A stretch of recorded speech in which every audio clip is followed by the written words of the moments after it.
शमशान की आग धीमी पड़ चुकी थी, लेकिन हवा में जलते मांस की गंध अब भी तैर रही थी। ठीक उसी पल अर्जुन की नजर सामने बैठे अघोरी की आंखों पर अटक गई। उन आंखों में कोई पलक नहीं झपक रही थी, कोई भाव नहीं था, बस एक अजीब सी गहराई थी, जैसे वो अभी कुछ ऐसा देख रहा हो जो होने ही वो बार महसूस हुआ कि उसकी सांसें अचानक भारी क्यों हो गई हैं। अर्जुन यहां किसी जिज्ञासा या रोमांच के लिए नहीं आया था। वो अपने जीवन में चल रही अजीब घटनाओं से परेशान था। पिछले कुछ हफ्तों से उसे हर रात एक ही सपना आ रहा था, अंधेरा, जलती आग और खुद को जमीन पर गिरते हुए देखना।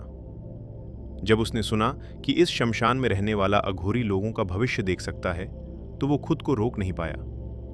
अघोरी बिल्कुल स्थिर बैठा था, उसकी राख से सनी देह, बिखरे बाल और वो आंखें जो सिर्फ सामने नहीं बल्कि अंदर झांक रही थीं।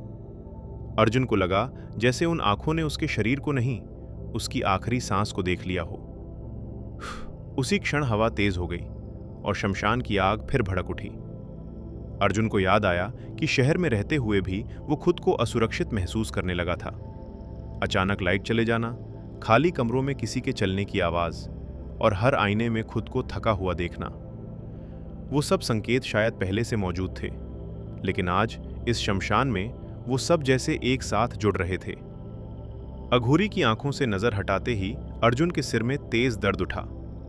उसे लगा जैसे किसी ने उसके भविष्य की फिल्म उसके दिमाग में डाल दी हो।